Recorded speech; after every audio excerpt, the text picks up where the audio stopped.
Ahojte, toto video bude možno trošičku také menej záživné, ale ide o úvodné alebo prvé video novej série, ktorá by mala vzniknúť na kanáli Slovenský Prepper a bude to séria, kde budeme venovať pozornosť vybaveniu a konkrétne tzv. Vrstvám výbavy. Ja som si to tak pracovne nazval, v podstate pre seba, ale dosť to vypovedá o tom obsahu.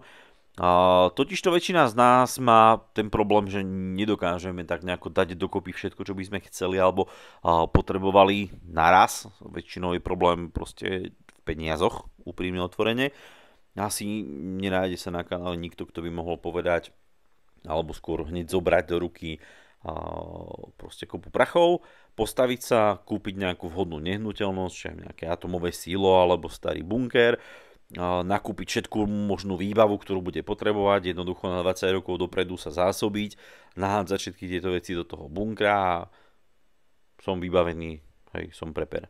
Väčšina z nás musí tak nejako tú výbavu nakupovať postupne alebo zháňať postupne, lebo nie všetko sa musí kupovať, ale keď si niečo vyrábame sami, pripravujeme sami, tiež to vyžaduje určitý čas.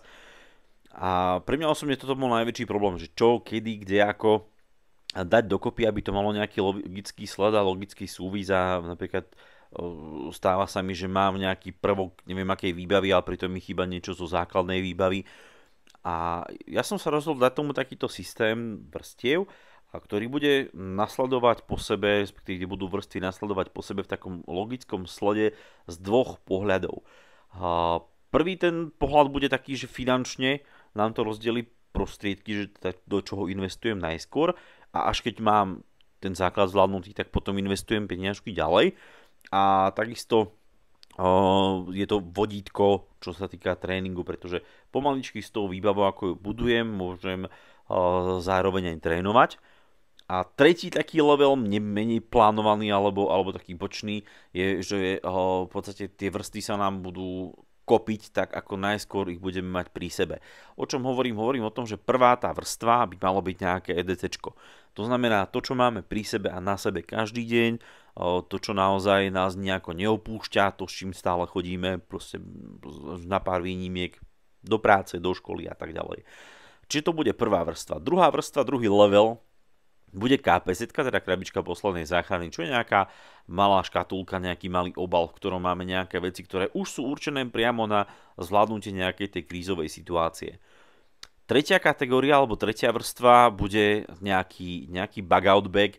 Ten bug-out bag alebo taká nejaká skupina prvkov širšej výbavy sa bude rôzniť. Tam niekto to bude mať proste niekde doma, niekto možno v práci, tí, ktorí majú auto, to budú mať v aute. Skrátka dobre, bude to taký nejaký rozšírený balíček vecí, ktoré síce nemáme stále pri sebe, ale majú nám uľahčiť prežitie. Je to taký ten nejaký medziprvok, tak by som to nazval medzi EDCčkom, prípadne kombináciu EDCčka a KPZky, ktoré väčšinou teraz sa dá zvládnuť mať naraz pri sebe. A tým posledným prvkom tejto vrstvy, a to je vybavenie domácnosti. A teraz nehovorím len o domácnosti tej, v ktorej bývame, ale môže to byť vybavenie bug-out lokality, alebo ja neviem, obydlia, práce, skrátka dobre, miesta, kde plánujeme prečkať nejakú dlhodobejšiu krízu, nejakú dlhodobejšiu nepriaznivú situáciu. Teda tak nejak by malo vyzerať ten logický pohľad toho celého. Ja skúsim tie videá natáčať v tejto postupnosti, každopádne nevždy sa mi časovo dá natáčať tak, ako by som časovo chcel natáčať, nevždy to má ten logický sled a tým pádom, ak niečo náhodou niekde preskočím, tak podľa typického popisu v ikonke alebo v miniatúre, teda to je ten obrázok, ktorý vidíte na videu ešte predtým, než samotné video zapnete napríklad na YouTube alebo na Facebooku, keď je odkaz zazdielaný s videom, a podľa toho budete vedieť, že toto video patrí do tejto série.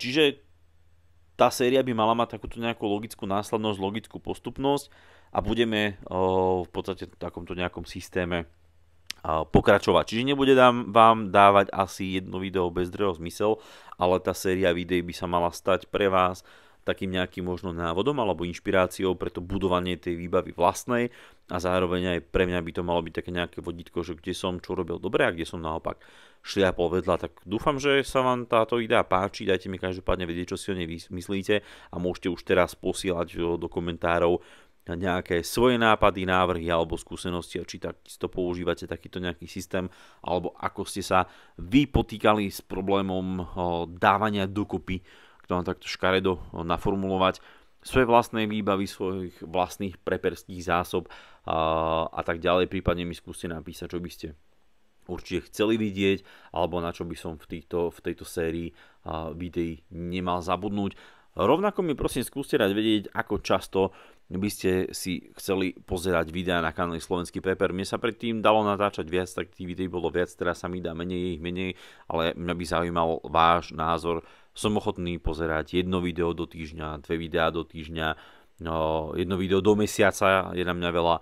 Skrátka, aby som si aj ja vedel urobiť taký nejaký obraz, že kedy vám už ten slovenský prepper chýba, kedy by vám liezol na nervy. Nesľubujem, že sa tým bude dať na 100% riadiť, ale určite môžem slúbiť, že sa pokúsim toho nejakého harmonogramu, ktorý spoločne nastavíme, držať, tak aby aj pre vás mali tie videá význam, pretože nemá význam, aby ja som nahádzal 4 videá za radom, ktoré vy si nestihnete pozrieť, nestihnete si ich poriadne premyslieť, nestihnete na ne reagovať a takisto zase nechcem, aby ste museli čakať celé mesiace na jediné nejaké video na kanáli Slovenský Prepper. Takže asi toľko, ďakujem a dúfam, že sa vám tento nápad pozdáva. Ahojte.